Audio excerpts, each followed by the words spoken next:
Hi, I'm Sai. I'm an engineer, and I wanted to give you guys 3 tips to ace an engineering interview. The first tip is the most important tip, and that is to understand the bigger picture.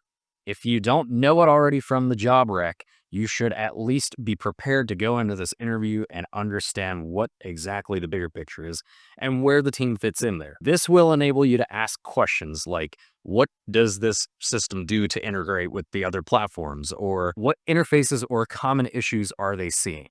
And ultimately, are there any coordination challenges? These are high level questions, and you think like a systems engineer in that there is a big picture involved in any engineering development. And when you're going into an interview, it's not just the interviewer interviewing you, you're also interviewing them. You want to see that you guys are a good fit together. And the second tip here is to know your skill set.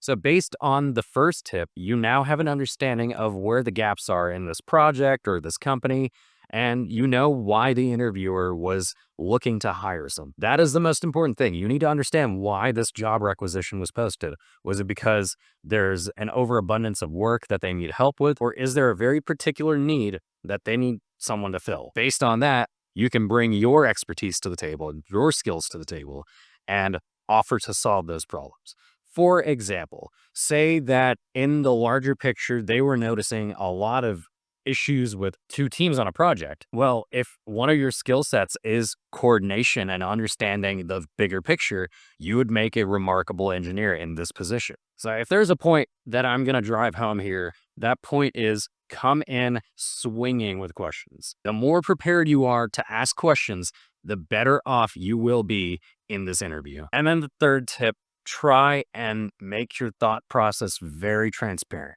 If the interviewers ask you a question, make it very transparent how you get from A to B in the thought process. And on top of that, make it very clear how that resolves what they're looking for. If you can show your interviewer that you can solve their problems, they will want to hire you. And that's it for this video, guys. If you got something out of this video, hit the thumbs up button and subscribe if you'd like to see more.